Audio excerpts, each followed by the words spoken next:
가끔 머리가 떠서 이렇게 강의하는 신부님들이 있더라고요. 그러면은 강의 내용 안 들어와. 뜬 것만 보여, 뜬 것만. 그리고 저는 정말 강의할 때 제일 중요하게 여기는 게 뭐냐면은 바지에 자꾸는 올라갔는지. 이걸 제일 중요하게 여겨요. 왜 제일 중요하게 여기느냐 하면 만약에 내가 바지에 자꾸가 내려가잖아요? 그럼 여러분들 눈은 여기 와 있어요. 눈은 여기 와 있어. 그리고 머리는 무슨 생각이냐면 저 신부님 바지에 자꾸 내려갔네. 큰일 났네 저. 내 강의 하나도 귀에 안 들어와요.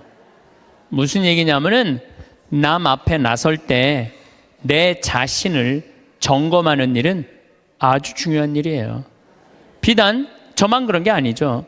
여러분들도 마찬가지예요.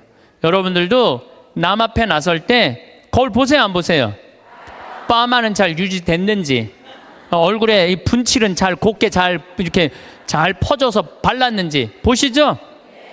제가 2년 전에 어느 기관에 강의를 갔어요. 강의를 갔는데 거기 2년 동안 나를 초대하려고 그러다가 내가 2년 만에 시간이 맞아서 간 곳이에요. 딱 차에서 내리는데 나를 맞이하는 분을 딱 보면서 정말 나를 어마어마하게 기다렸구나 한눈에 딱 알아보겠더라고요. 내가 왜 딱 한눈에 알아봤느냐 하면은 얼굴에 화장을 어마어마하게 했어. 얼굴에 화장을. 이 마스카라를 얼마나 말아 올렸는지 눈이 막 뒤집어지려고 그래. 마스카라를 얼마나 말아 올렸는지.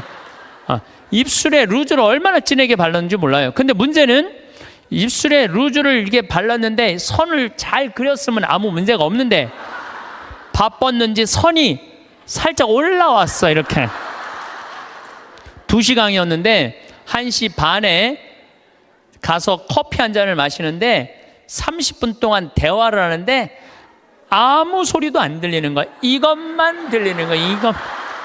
이것만 2년이 지난 지금도 그분 생각을 하면은 아무 생각이 안 나. 이것만 생각이 나. 이것만. 그분은 화장도 열심히 했는데 마지막 뭐를 안 했느냐 하면은 거울을 안 본 거예요. 자기의 모습을 점검하지 않은 거죠. 근데 더 안타까운 거는 그 사무실에 8명의 동료, 직장 동료들이 있었는데 아무도 지적해 주지 않은 거예요. 누군가 얘기해 줬으면 얼마나 좋아요.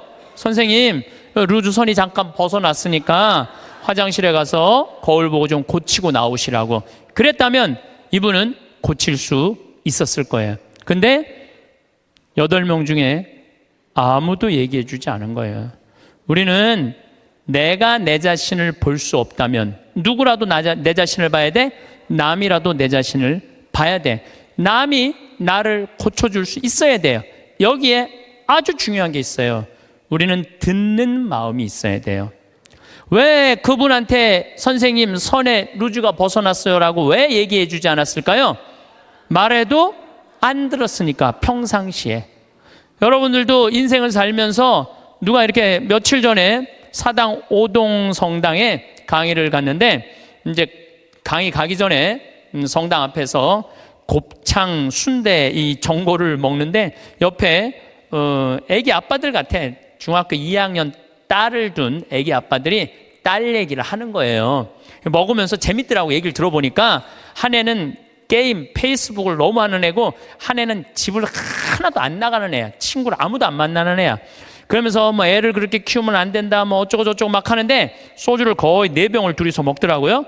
근데 일어나면서 마지막 한 애기 아빠가 이런 말을 하더라고요. 너는 네 딸 네 방식대로 키워. 내 딸은 내가 알아서 키울 테니까. 그렇게 소주 2병을 먹어가면서 얘기했는데 안 듣는 거죠.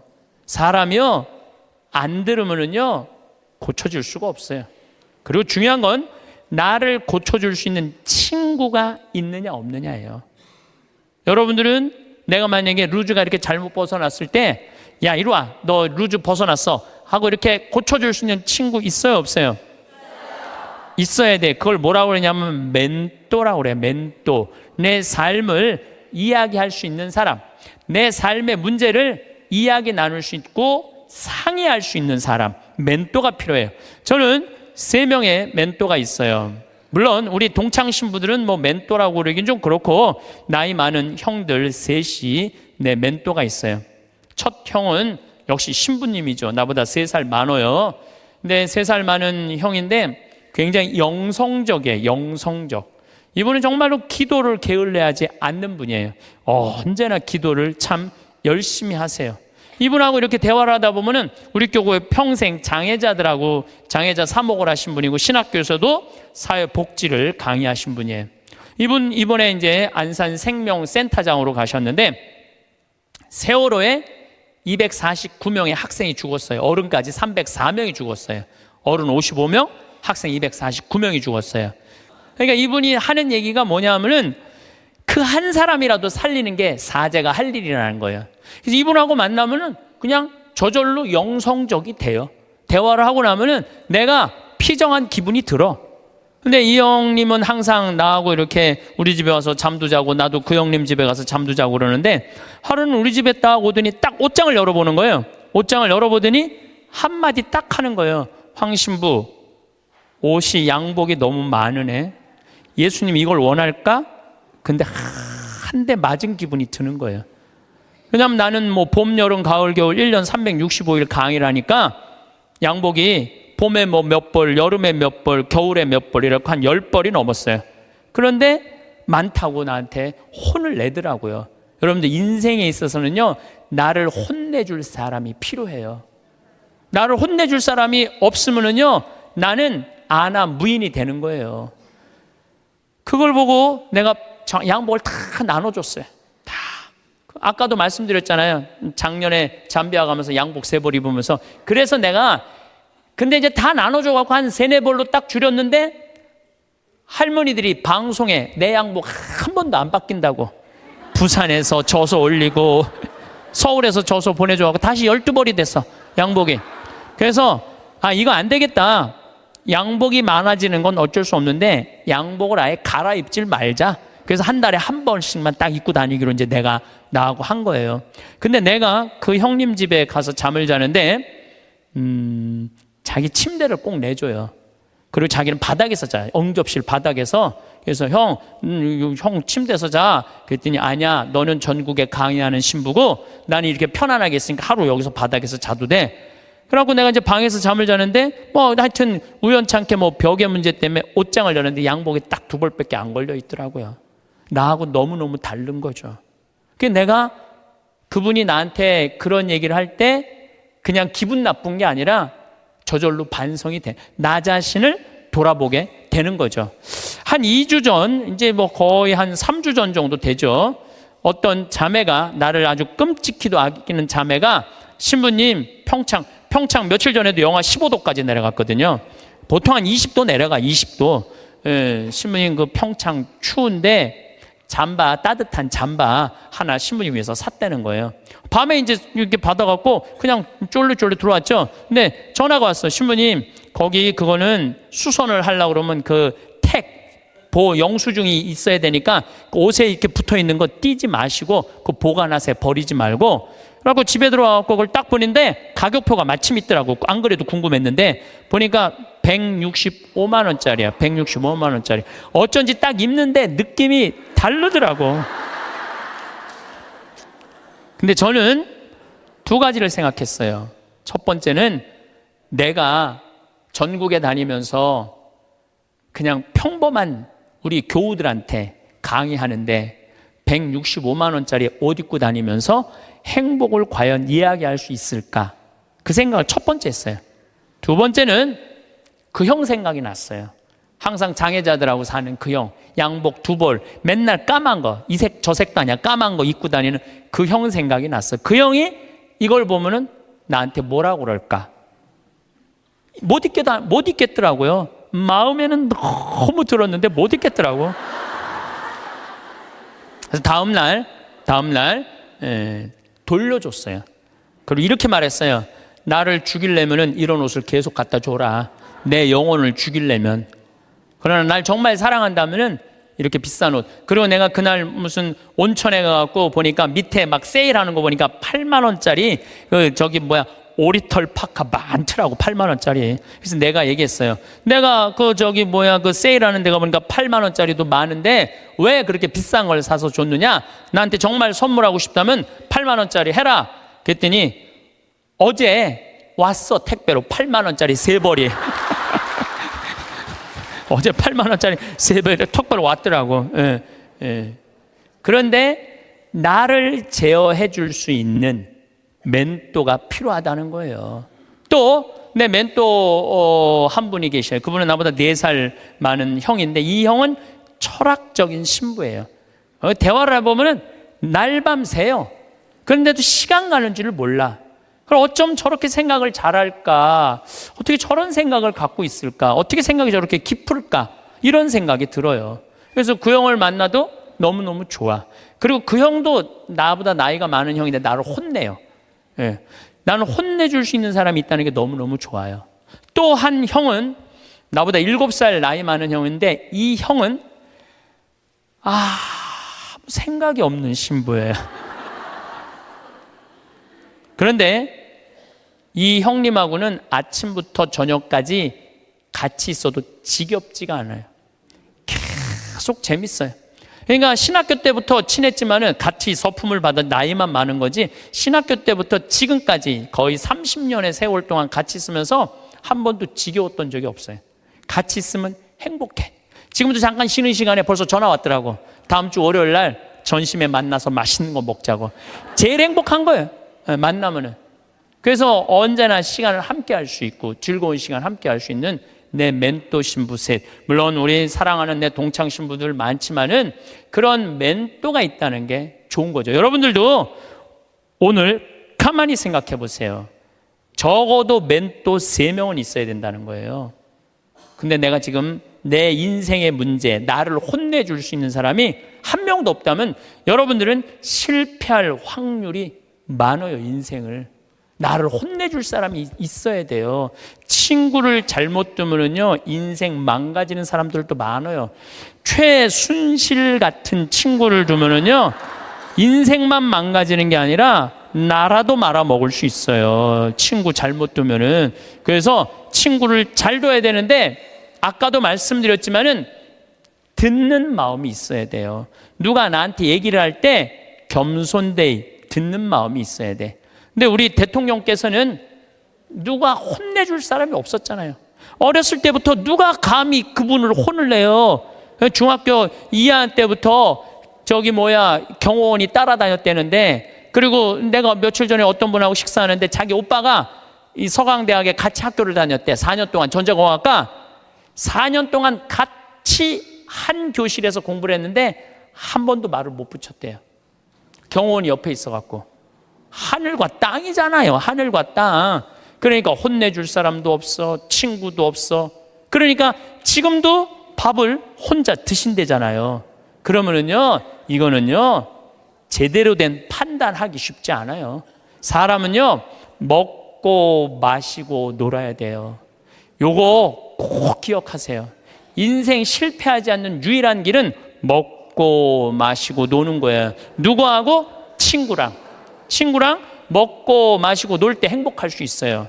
신부님 참 팔자 좋은 소리, 먹고 마시고 돈이 있어야지 여러분들 꼭 비싼 거 사 먹어야지 먹고 마시고 놀아요. 떡볶이, 지난번에 신당동 떡볶이 우리 5명이 갖고 3만 원 시켜갖고 맛있게 먹었어. 수다 떨면서.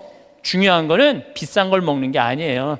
아무리 싼 거라도 친구들이랑 어울려져서 먹고 마시고 놀아야죠. 인생 사람 돌아가는 거 알고 서로 눈치도 봐요. 친구들하고 어울려서 놀 때 여러분들 눈치 봐요, 안 봐요? 눈치 봐요. 왜 내가 제 기분 나쁘게 말하면 제가 기분 나쁘면 눈치 봐요. 이런 말은 앞으로 하지 말아야 되겠다. 쟤랑 놀으려면은 누가 또 싫은 소리 해. 그때 막 신경 주고 싸워. 그럼 나중에 외로워져. 싫은 소리도 참을 줄 알아. 그러면서 사람이 어우러지면서 먹고 마시고 놀 때 사람이 되는 거예요. 근데 아무도 안 만나고 혼자 지내는 사람은 다 외롭게 돼 있어요. 다 이상하게 가게 돼 있어요. 그래서 나는 어렸을 때부터 성당 형들이랑 맨날 먹고 마시고 놀았어. 그래서 나는 눈치가 빠네. 딱 보면 내가 여기 낄 때다 안 낄 때다 금방 알아요. 근데 중학교 2학년 때부터 경호원 옆에 평생 있었던 우리 대통령께서 눈치 볼 일이 없잖아요. 눈치 볼 일이 하나도 없잖아요. 눈치가 없어. 지금도 내가 보기에는 눈치 있으면 벌써 내려왔지. 눈치가 없어. 상황 파악이 안 되는 거죠. 그래서 여러분들, 친구가 아주 중요한 거예요. 소크라테스는 뭐라고 그랬어요? 너 자신을 알라고 그랬죠? 우리가 내가 어떤 사람이냐, 내 모습, 쉽게 말해서 내 꼬라지를 아는 건 중요해요. 내 꼬라지가 어떤지, 내 모습이 어떤지. 그 안데르센이라는 덴마크의 동화 작가가 있어요. 여러분들은 잘 아는 동화를 썼어요. 벌거숭이 임금님이라는 동화. 근데 이게 영어면 뉴클로스야, 새 옷이야. 임금님의 새 옷이라는 동화를 썼는데, 이 내용은 이래요. 임금님이 평상시에 옷 입고 자랑하기를 참 좋아하던 임금님이야. 예쁜 옷 입고 자랑하기를 좋아하던 임금님이야. 근데 사기꾼 둘이 임금님한테 가갖고 임금님한테 뭐라고 그랬냐면은, 우리가 기가 막힌 천을 짤 줄 안다. 근데 이 천은 어떤 신비한 천이냐 하면 바보 눈에는 안 보인다. 바보 눈에는. 그러냐? 임금이 지혜롭다고 생각을 했으니까 좀 돈도 주고 짜봐라. 그래서 이제 짜기 시작했어요. 임금님이 그 기가 막힌 천을 좀 보러 가야지. 근데 얘네들이 막 천을 막 짜는데, 둘이서 배틀해서 천을 짜는데 안 보이는 거야. 근데 뭐라고 그랬어요? 누구 눈에는 안 보인다고? 바보 눈에는 안 보인다 그러잖아요. 그러니까 둘이서 막 짜면서 임금님이 천 기가 막히죠. 막 그러니까 임금님이 뭐라고 그래요? 기가 막히다고. 기가 막히다고. 근데 이게 의심이 가는 거야. 그래서 신하들을 불러서 뭐라 그래요? 한번 보라. 근데 신하들도 딱 보더니 눈에 보여, 안 보여? 안 보여. 근데 누구 눈에는 안 보여? 바보 눈에는 안 보이잖아요. 바보 신하 되기 싫으니까 뭐라 그래? 임금님 너무너무 멋있다고. 그래갖고 이제 일주일이 지나갖고 다 짰다고 입으라고 다 보이지도 않는데 입는 흉내를 다 내갖고 입었어. 퍼레이드를 하시라고. 퍼레이드를 하는데 온 백성이 그 얘기를 다 알고 있잖아요. 임금님 너무너무 멋있다고. 근데 꼬마의 하나가 우리 임금님 빨개 벗었네. 그래, 빨개 벗었네. 드러난 거죠. 그런데 동화가 여기서 끝났다면 이 동화는 하나도 재미없어요. 근데 이 동화는 끝까지 읽어보면은 어떻게 끝나느냐 하면, 임금님은 창피해갖고 왕궁으로 뛰어들어가야 되는데 끝까지 퍼레이드를 해요. 끝까지 퍼레이드를 하고 그 창피를 다 당하고 왕궁에 들어가요. 여러분도 임금이 왜 끝까지 퍼레이드를 했을까요? 중간에 들어가면은 벌거벗은 거 내가 인정하는 거 아니야. 그러니까 니네들 눈에는 안 보여도 내 눈에는 보인다. 그리고 끝까지 한 거예요. 끝까지. 그런데 여러분들 친구들이 너 그거 잘못됐어. 그러면 고쳐야 되는데 어떻게 해? 끝까지 고집피고 가는 사람들이 있죠. 너 그 다단계 너 그거 하면 안 돼. 친구가 분명히 그랬어. 너 다단계 하면 안 돼. 근데 이 다단계 하는 사람이 뭐라 그래? 나 이거 성공할 거야. 너 몰라서 그렇지. 내가 이걸로 돈 벌을 거야. 끝까지 가. 언제까지? 완전히 말아먹을 때까지. 그게 자기 꼬라지를 모르는 거죠. 그래서 소크라테스가 뭐라고 그러는 거예요? 너 자신을 알라고 얘기를 하는 거. 너 자신을 알라고. 공자님은 제자들이 이렇게 말합니다. 임금님, 죽음 이후에 대해서 좀 알려주십시오. 그러니까 공자님이 뭐라고 그래요? 나는 이 삶도 다 알지 못하는데 내가 어떻게 죽음 이후에 대해서 말하겠느냐. 굉장히 겸손한 얘기죠. 여러분들 이런 분들이 있어요. 나는 딱 보면 알아. 딱 보면 뭘 알아, 알기는. 여러분들 딱 보면 알아요? 사람도 난 한눈에 딱 보면 알아. 여러분들 정말로 한눈에 딱 보면 알아요? 나는 그거 불가능하다고 생각해요. 어떻게, 나 세상 돌아가는 거 딱 보면 알아, 나는. 이 사람은요, 자기 꼬라지를 모르는 사람이에요. 자기 주제를 모르는 사람이에요. 그 공부 많이 하고 생각 깊은 공자님도 내가 삶도 다 이해 못하는데 어떻게 죽음을 알겠느냐, 죽음 이후에 대해서 이야기하겠느냐. 저나 여러분들이나 너무너무 우리가 모르는 게 많아요. 저는 가끔 나 이런 하느님이라면 안 믿어. 이런 하느님이라면 나 성당 안 나가. 이런 하느님이라면 나 종교 안 가질 거야. 그리고 아주 웃기지도 않는 걸로 하느님을 평가하는 사람들이 많아요. 하느님이 온 우주의 하느님인데, 정말로 삼라 만상을 주관하시는 하느님인데, 지가 딱 보면 알아? 하느님에 대해서? 이게 이미 겸손에서 벗어난 거예요. 하느님에 대해서 어떻게 딱 보면 알아? 그렇게 한 가지로. 많은 분들이 저한테 이렇게 해요. 아, 신부님, 하느님이 계시다면 왜 이런 일이 벌어져요? 라고 물어보는 사람들 참 많아요. 여러분들도 그렇게 막 덤비고 따질 게 있잖아요. 하느님이 계시다면 왜 이런 일이 벌어지느냐고 나한테 물어보면 저는 뭐라고 대답할 것 같아요? 나도 그게 너무 궁금하다고. 나도 모르는 거 너무 많아. 나도 모르고 너도 모르는 거야. 그러니까 우리는 뭐 할 필요가 있어? 겸손해야 돼요. 자기 자신을 들여다보려면은, 교만하면은 자기 자신을 들여다볼 수가 없어요. 또 부처님은 뭐라고 그러냐면, 자기 자신이 누군 줄 아는 사람은 부처고 자기 자신이 누군지 모르는 사람은 중생이라고 그랬어요. 부처님도 결국은 가장 큰 숙제가 뭐예요? 자기 자신을 깨닫는 거야. 그게 각자 부처의 자기 자신을 깨닫는 일이 그렇게 어려운 일이에요. 그렇다면 여러분들은 여러분들 자신을 깨닫기 위해서 무슨 노력을 하나 이거예요. 무슨 노력을? 내가 나 자신이 누군지, 내가 어디로 가고 어떻게 살고 앞으로 어떻게 살아가야 되는지, 이걸 알기 위해서 무슨 노력을 하고 있느냐 이거예요. 아무 노력도 안 한다면 우리는 지금 인생을 실패할 확률이 굉장히 많죠. 예수님은 마태복음 7장에 뭐라고 그랬어요? 남의 눈에 있는 티끌 꺼낼 생각하지 말고 네 눈에 있는 들보 꺼내라고 그러죠. 이번에 제가 여름에 잠비아 봉사활동 가갖고 아주 크게 깨달은 게 하나 있어요. 이제 매년 40명 가다 이번엔 80명이 갔어요. 그러니까 거기 이제 뭐 숙소가 사람이 북적북적한 거지. 그러니까 뭐 샤워 물도 중간에 하다가 끊어지고 막 이런 일이 많아요. 그러니까 막 이제 제가 이번에 여름에 갔을 때 하도 샤워를 해갖고 하도 끊어져갖고 내가 이번에 한 게 있어. 이번에 보름 동안 가는 동안 샤워를 한 번도 안 했어. 샤워를 한 번도 안 했어. 아주 좋더라고요. 예. 그런데 문제는 샤워를 한 번도 안 해갖고 문제는 다 해결됐는데 화장실이 문제인 거야. 이 사람이 화장실에 갖고 일을 봤는데 물을 내렸는데 물이 안 내려오는. 그럼 어떻게 그냥 나오는 거죠. 그리고 난 다음에 내가 이제 일을 보러 딱 들어가면은 그 변기에 있는 똥을 보면 너무 더러운 거야. 너무너무 더러워. 정말 더러워. 그런데 이상하게 내가 이번에 깨달은 게 뭐냐면은 화장실에 갖고 내가 똥을 넣고 내 똥을 보면은 안 더러워. 이상하게. 난 요즘 그 청국장 가루 먹고 화장실 가면 정말 요새 황금색 똥이 나와요. 그걸 보고 있으면 오히려 이뻐. 똥을 보면은. 아니, 내 똥은 안 더럽고 이뻐 보이는데 남의 똥은 더럽지? 신기하죠?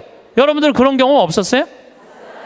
네, 저기 목욕탕 가갖고 가보면 남 똥 놓고 안 내리고 가면 너무 더럽잖아요. 근데 또 막상 내가 똥을 놓고 보면은 이상하게 안 더러워. 이게 인간의 본성하고 똑같은가 봐요. 남의 단점은 더럽고 커 보이고 내 단점은 가리는 거예요. 안 보이는 거예요. 근데 우리가 정말로 이 세상을 올바로 살아가려면은 누구 똥이 들어야 돼? 내 똥이 들어야 돼. 누구 단점이 커 보여야 돼? 내 단점이 커 보여야 돼. 남의 단점은 작아 보이고 내 단점은 커 보여야 돼요. 그래서 내가 누구냐 이거 아는 일은 참 중요해요. 내가 누구냐라는 답이 나오면은요, 어떻게 살아갈 것이냐라는 답도 나와요. 나는 천주교 신부예요. 그렇죠? 아주 간단하잖아요. 나는 천주교 신부야. 난 천주교 신부니까 하늘나라의 구원을 선포하는 사람이야. 그래서 천국이 있다. 하느님께서 현존하고 계시다. 역사하고 계시다. 하느님은 정의로우신 분이다. 이 얘기하는 게 나의 당연한 의무야. 또 한 가지는 내가 하늘나라의 구원의 기쁜 소식을 전하는 사람이니까 누가 기뻐해야 돼? 내가 기뻐해야 돼요. 내가 내 안에 기쁨이 없으면 교우들이 날 보고 저 신부님 뭐야? 저 신부님한테 뭔가 기쁨이 있을 줄 알았더니 힘들다 그러고 짜증난다 그러고 그냥 사는 게 이제 죽었으면 좋겠다고 이러면은 여러분들은 나한테 와서 위로를 받을 수 있어 없어요? 위로 못 받아요. 근데 나한테 와갖고 나는 저 별을 보면은 요즘은 별이 내 심장에 박혀.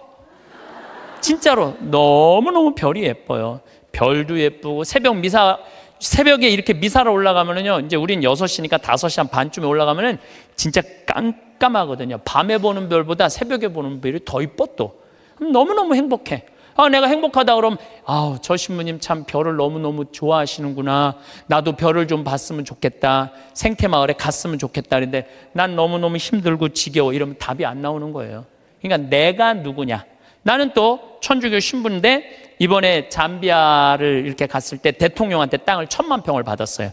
1000만 평을 받았는데 여의도 11배 큰 땅이야. 근데 나는 거기다 농업대학을 지으려고 마음을 먹은 거예요. 그래갖고 서울대학에 앞으로 10년 동안 매년 4명씩 석박사 가르쳐 주기로 했어요. 이번에 2명 입학을 했어요. 존하고 켈리 신부라고 공부 잘하는 신부들이야. 이태리어, 영어, 스페인어, 한국어까지 다 잘하는 신부들이야. 얘네들이 언어 능력이 뛰어나거든요. 그래서 이번에 이제 2명이 입학을 해요. 그리고 이제 또 올해도 계속 찾아서 10년 동안 40명만 석박사를 만들어 놓으면요, 그것도 서울대학에서 만들어 놓으면요, 잠비아뿐만 아니라 아프리카에서 최고 좋은 농업대학 세울 수 있어요. 근데 문제는 그렇게 농업대학을 세운다고 또 할머니가 돈을 100억 줬고, 그 100억이면 잠비아에서는 1000억이에요. 그러니까 왜 내가 100억이 1000억이냐면 거기는 한 사람 인건비가 한 달 8만 원이야. 8만 원. 그러니까 10명 써도 80만 원이야. 우리 직원 웬만한 거 한 직원 안에 월급이 400만 원인데 40명 쓸 수 있어. 40명. 그러니까 100억이면 잠비아에 1000억이야. 그래서 난 농업대학 생각을 하고 있는데 은돌라 교구라고, 잠비아는 그 교구는 신자가 100만 명이에요. 100만 명. 잠비아는 신학생이 480명인데 신학교가 없어요. 기숙사가 없어. 신학교는 있는데. 그래갖고 제대로 교육이 안 돼 있어. 주교님이, 그 반달 주교님이 날 찾아오더니 귀양 이렇게 좋은 땅에다가 신부님 얘기 들어보니까 돈도 있대는데, 신학교 짓는데 10억이면 된다는데 신학교 줘달라는 거예요. 저는 한 대 맞았어요. 왜 맞았느냐면 거기다가 물론 내가 환경을 운동하는 신부라 농업대학을 짓겠다고 먼저 생각했지만은 사실은 그 반달 주교님이 이런 강론을 하셨어요. 그 라디오 방송국을 갖고 있더라고요.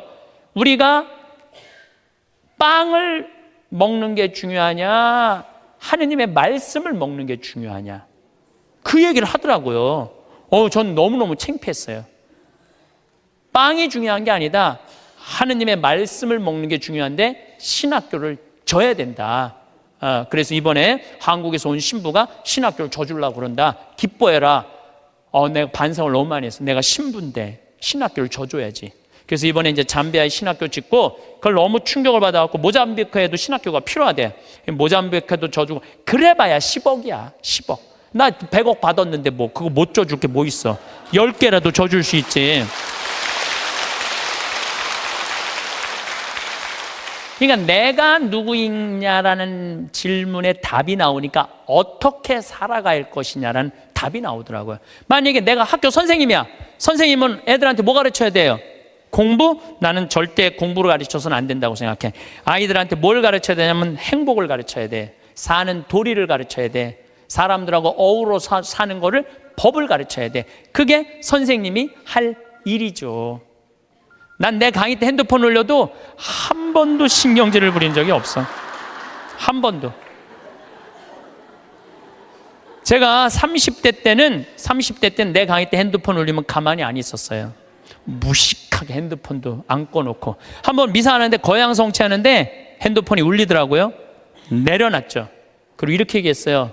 일주일에 한번 모여갖고 하느님 찬양하고 기도 한번 해보겠다는데 핸드폰 그걸 못 끄고 들어오느냐고 난리를 쳤어요.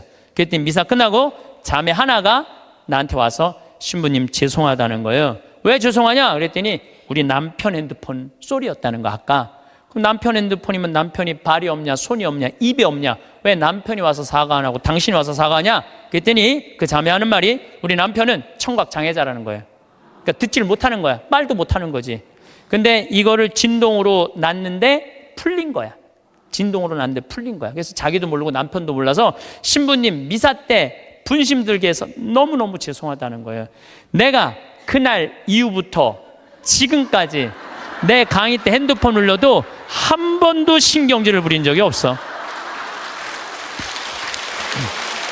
그리고 내가 나이가 50이 넘어 보니까 50이 넘으니까 진짜 핸드폰이 울려도 네 바지에서 울리는지 내 바지에서 울리는지도 모르겠더라고.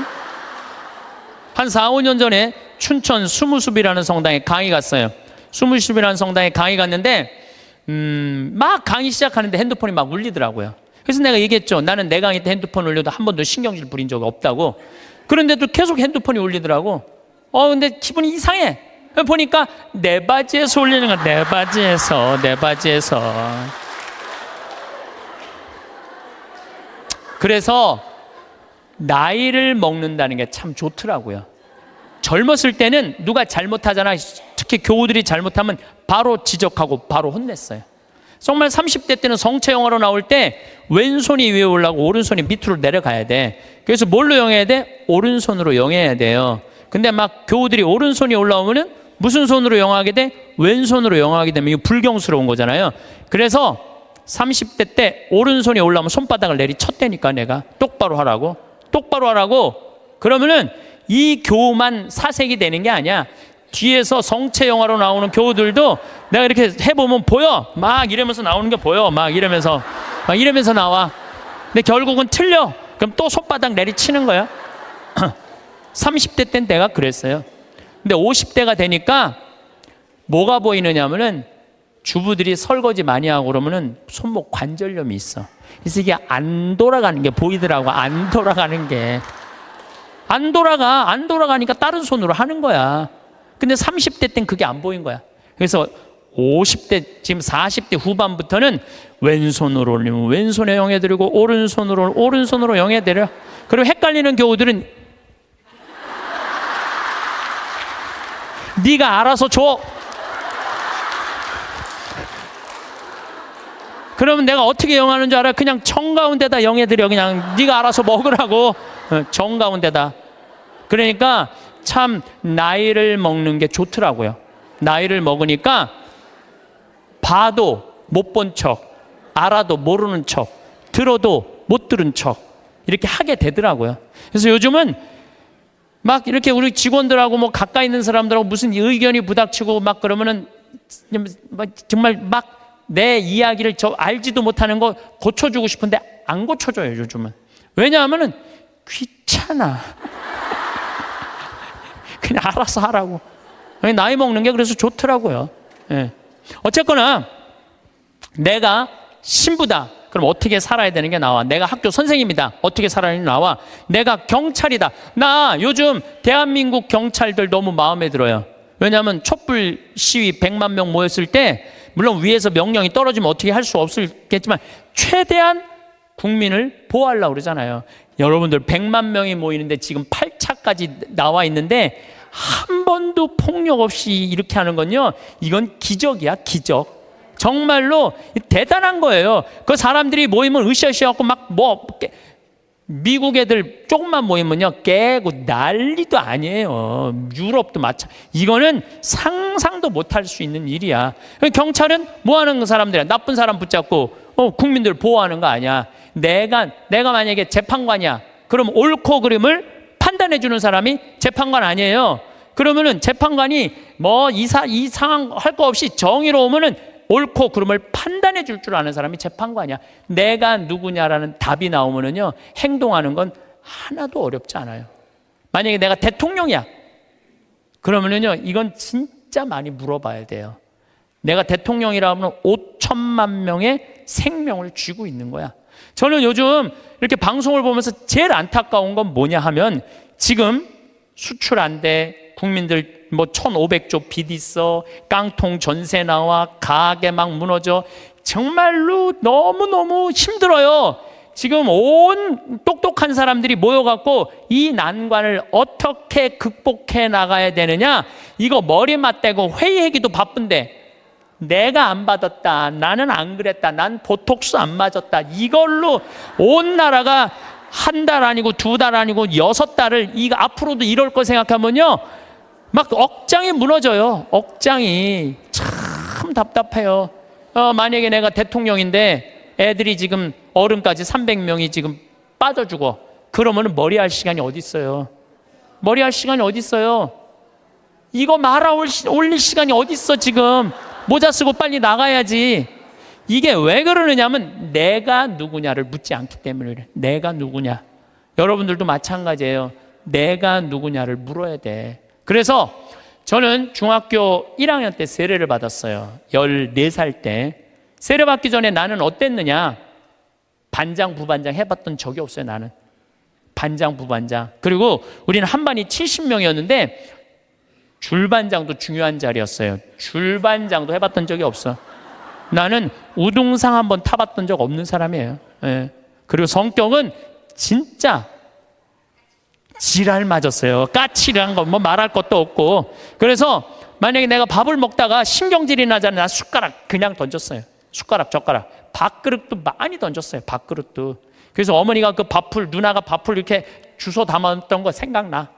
일단 던지고 숟가락, 밥그릇 던지면 일단은 그거 다 하고 나면 나는 안 죽을 만큼 두들겨 맞았어요.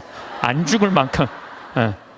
어떨 땐 상도 들러 엎었어요. 상도. 어렸을 때 내 기억나. 신경질 나면은 하고 싶은 대로 다 했어. 초등학교 2학년 때 이건 진짜 아주 잊을 수 없는 일이야. 너무너무 신경질이 났어. 근데 밥 먹을 때가 아니었나 봐. 문을 딱 열었는데 뭐 던져야 되는데 아무것도 없는 거야.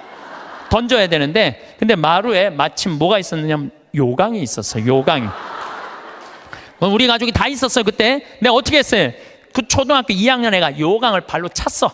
발로 차갖고 이제 시멘트 바닥에 딱 떨어져갖고 깨지면 난 죽는 거야. 어머니한테 맞아 죽는 거야. 그런데 정말로 발로 찼는데 요강이 딱 시멘트 바닥에 떨어지면서 굴르기 시작하는 것도 딱 쓰는데 온 가족이 정말로 어이가 없으니까 다 웃더라고요. 하도 어이가 없으니까. 근데 그 얘기를 어머니가 지금도 해. 우리 가족이 지금도 해. 너 어렸을 때 요강 찬 거 생각나느냐고. 예, 너라고는 이제 안 그래도 신부님 어렸을 때 요강 차는 거 생각나느냐고. 그렇게 까칠했어요. 그런데 내가 중학교 1학년 때 세례를 받으면서 어마어마한 거울을 만난 거예요. 예수 그리스도라는 거울을 만났어요. 예수 그리스도라는 거울을 딱 보는데 내가 한심하게 이를 데 없더라고요. 남을 배려할 줄도 모르고, 아까도 말씀드렸지만 인내할 줄도 모르고, 남을 사랑할 줄도 모르고, 아무것도 할 줄 아는 게 없더라고요. 예수님은 사람을 사랑하겠다고, 나를 사랑하겠다고 그 고통스러운 십자가를 지셨는데 나는 내 손에 하나도 안 보려고 그러고 살았던 거예요. 안 질라고, 누구한테도 안 질라고. 그렇게 살았던 내 자신이 기가 막히더라고요. 그래서 저는 내 똥이 더러운 걸 알기 시작했어요. 내 똥이 더럽더라고요. 그래서 만약에 지금 초등학교 때 성격 지금도 갖고 있었다면 이렇게 이 자리에서 강의 못하죠. 내가 변했기 때문에 이 자리에서 강의할 수 있는 거지, 변하지 않았다면 누가 여러분들 그냥 강의만 잘한다고 교우들이 나를 찾고 평창까지 오겠어요? 와갖고 오면 내가 맨날 신경질 부리면 누가 오겠어요?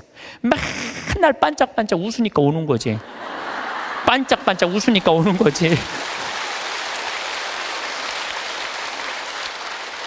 그래서 나에게는 예수 그리스도라는 거울이 나를 비추기 시작했어요. 정말 많이 나를 비춰주셔. 지금도 오늘도 예수님 생각 많이 했어요. 예수님 참 정말로 우리를 끔찍하게도 사랑하시는 분이구나.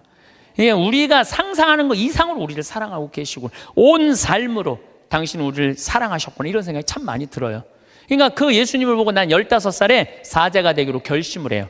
지우학한 거죠. 그 신학교 들어갔고 공부 정말 많이 했어요. 많은 분들이 저한테 신부님 어쩌면 모르는 게 없어요. 모르는 거 많아요. 그런데 내가 그래도 많이 아는 이유 중에 하나가 책을 1000권 이상 읽은 것 같아요. 신학교 때 지우학해갖고 공부한 거죠. 30에 신부가 됐어. 31입이라고 그래. 신부가 돼서 잘 살 것 같았는데 내 인생에 가장 많은 실수를 했을 때가 30대예요. 핸드폰은 신경질 부리고 성체는 손바닥 내리치고 사람 만나도 정말 사람으로 못 만나고 저 사람 나한테 부자들 특히 그때는 부자 좋아했어요. 30대 때는. 왜? 저 사람이 날 좀 도와줬으면 좋겠다. 근데 참 이제는 이제 그런 일은 절대 없어요. 30대 때 부자들이 나한테 와서 이런 얘기 참 많이 했어. 신부님 저거 땅 팔리면은 내가 정말로 신부님 밀어줄게요. 그래서 같이 밥도 먹고 어디 여행도 같이 가는데 왜 이렇게 땅이 안 팔려? 그래서 내가 깨달은 진리가 뭔지 알아요? 부자 땅은 안 팔린다. 그리고 이 교회는 부자가 움직이는 게 아니야. 가난한 교우들이 움직이는 거야. 그게 40대 돼서 교우들의 가난한 교우들이 이 교회를 유지하는 걸 40대 돼서 알았어요. 30대 때는 몰랐어. 40부록이라 그래. 40. 유혹이 없는 나이야. 40이면은. 그래서 내가 40에 정말로 이제 욕심이 없어진 나이가 40이에요. 50이 지천명이야. 지천명이라는 건 뭐냐면 하느님의 뜻을 아는 나이야. 여러분들 49까지는 세상에 관심이 많았다면 50부터는 어디에 관심 많아야 돼? 하늘나라에 관심 많아야 돼. 여기 있는 분들은 다 이제 세상은 끝났어. 세상 공부는. 세상 공부 끝난 거야. 이제 무슨 공부해야 돼? 하늘나라 공부해야 돼. 62순이라고 그래. 60이면은 귀가 편안한 나이야. 누가 내 욕을 해도 화가 나지 말아야 돼. 또 화가 나지 않은 것뿐만 아니라 이 세상 이해 못 되는 게 없어야 돼. 다 이해가 돼야 돼. 그 정도로 여러분들은 공부를 많이 해야 된다는 얘기예요. 근데 지금 이해되니 난 저게 이해가 안 되네. 그럼 나이를 헛먹기 시작하는 거예요. 이해가 돼야 돼. 70 종심소욕 불육이라고 그래. 70에 마음 가는 대로 따르면은 법에 어긋남이 없어야 돼. 70 먹은 할머니들은 하느님이 하는 행동하고 똑같아야 돼. 할머니가 하는 행동이. 근데 70 먹은 할머니들 그냥 잔치집에 가고 부친 게 맛있다고 그냥 꼬쟁이에 그냥 싸갖고 늙으려면은 곱게 늙어야 돼요. 늙으려면은. 그래서 나는 과연 어느 단계냐 잘 생각해야 돼요. 나는 공부를 할 생각을 갖고 있고 뜻을 세웠고 이제는 욕심이 없고 하늘의 뜻을 알고 정말 이해 안 되는 게 없고 내가 하는 행동이 하느님이 하는 행동 똑같은가, 이런 단계에 내가 지금 가고 있는가 잘 돌아봐야 돼. 그러려면 뭐 해야 되느냐면 공부하셔야 돼요. 여기 60대신 분들 앞으로 60년 더 살아요. 남은 60년 사람답게 살고 곱게 늙어가려면 어떻게 해야 돼? 공부해야 돼요. 아침마다 거울을 보며 옷깃을 다듬습니다. 머리를 빗고 얼굴을 씻습니다. 이런 작은 행동이 단순한 습관일까요?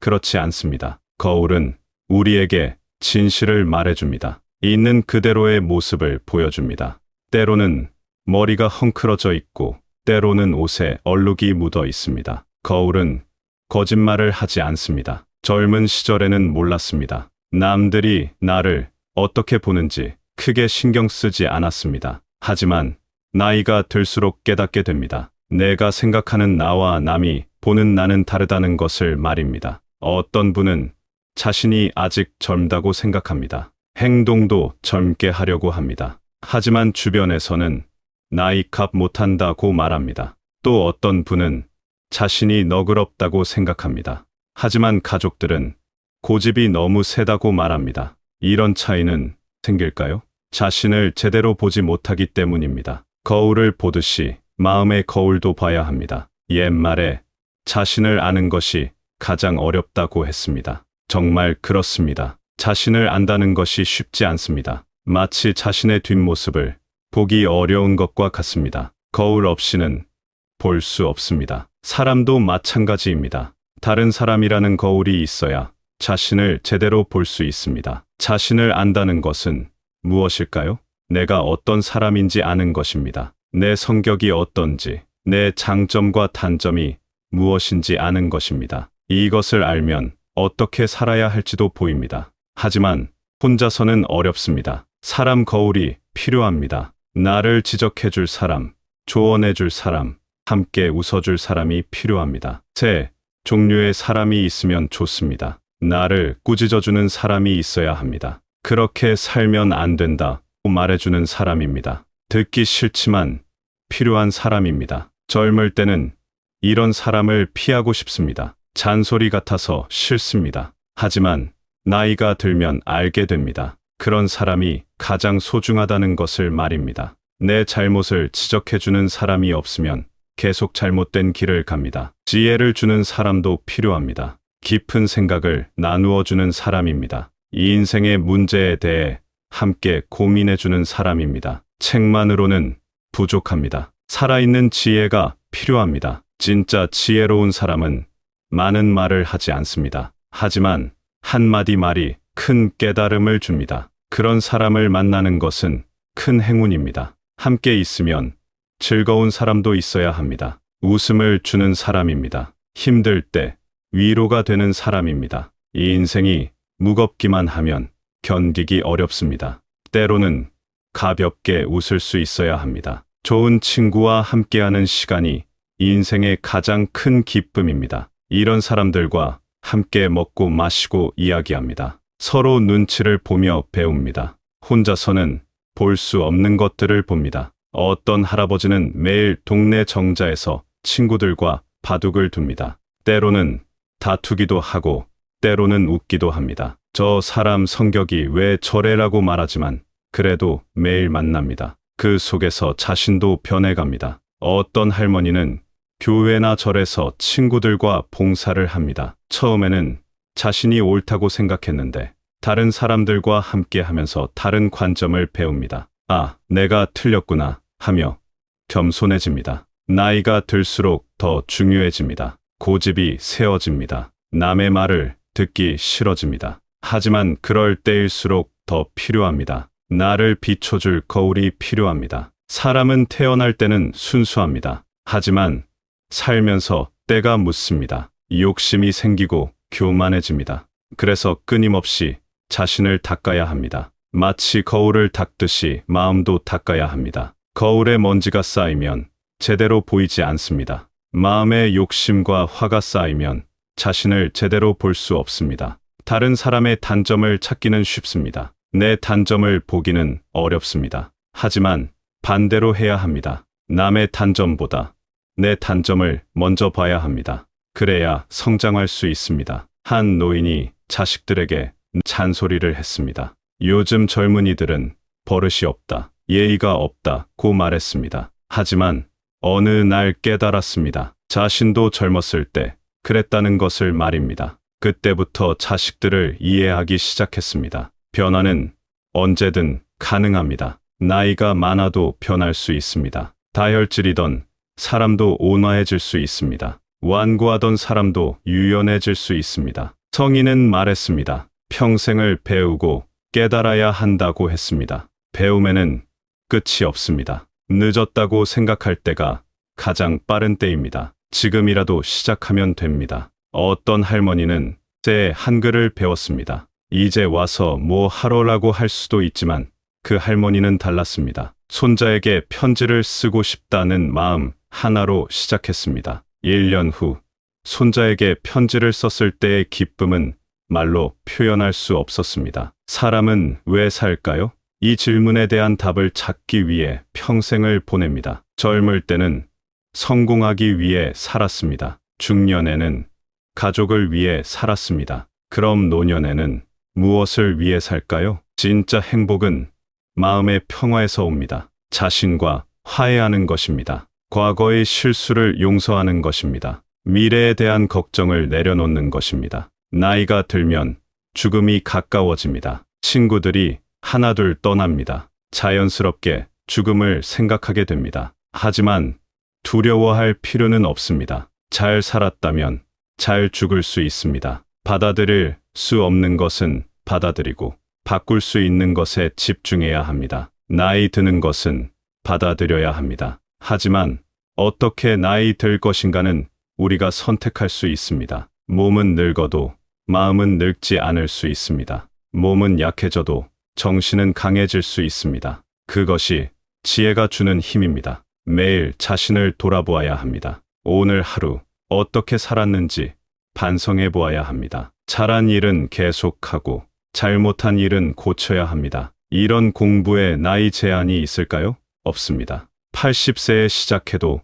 늦지 않습니다. 90세에 시작해도 의미가 있습니다. 하루라도 더 지혜롭게 살 수 있다면 그것으로 충분합니다. 모든 것은 변합니다. 영원한 것은 없습니다. 젊음도 변하고 건강도 변하고 부도 변합니다. 하지만 지혜는 다릅니다. 쌓을수록 더 많아집니다. 세월이 흘러도 변하지 않는 것이 있습니다. 선함에 대한 추구입니다. 아름다움에 대한 감상입니다. 진리에 대한 탐구입니다. 이런 것들이 인생을 빛나게 합니다. 노년은 인생의 황혼이 아닙니다. 인생의 완성입니다. 젊은 시절의 열정과 중년의 지혜가 합쳐진 결과입니다. 그래서 더 아름다울 수 있습니다. 한 그루 나무를 봅시다. 봄에는 새싹이 돋고 여름에는 무성하고 가을에는 열매를 맺습니다. 겨울에는 잎이 떨어지지만 뿌리는 더 깊어집니다.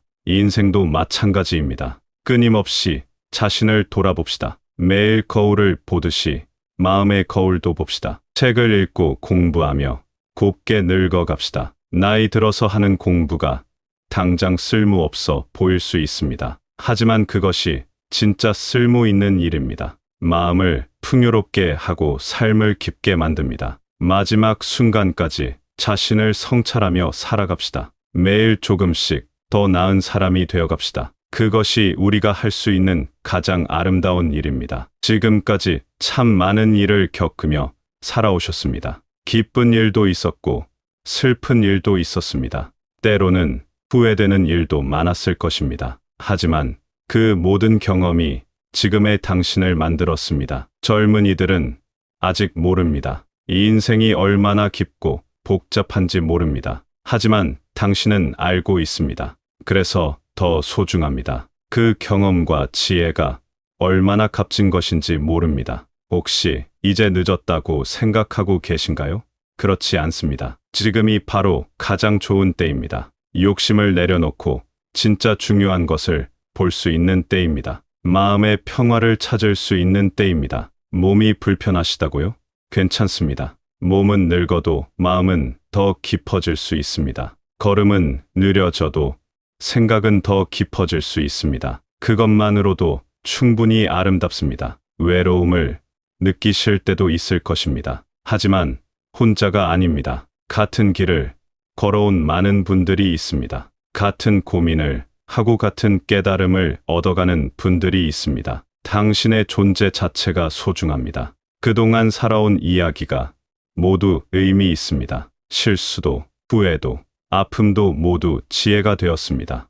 그래서 더 단단하고 더 깊어졌습니다. 이제는 자신에게 너그러워지십시오. 완벽하지 않아도 괜찮습니다. 부족해도 괜찮습니다. 있는 그대로의 자신을 사랑하십시오. 그것이 진정한 지혜입니다. 내일이 두렵지 않습니다. 오늘을 충실히 살면 됩니다. 작은 것에서 기쁨을 찾으면 됩니다. 꽃 한 송이, 새소리 하나에서도 행복을 느낄 수 있습니다. 당신은 이미 충분히 잘 살아왔습니다. 그리고 앞으로도 잘 살아갈 것입니다. 왜냐하면 당신 안에 지혜가 있기 때문입니다. 오랜 세월 쌓아온 깊은 지혜가 있기 때문입니다. 마지막까지 배우고 성장하는 모습이 아름답습니다. 나이 들어서도 겸손하게 자신을 돌아보는 모습이 존경스럽습니다. 그런 당신이 정말 멋집니다. 오늘도 거울 앞에 서십시오.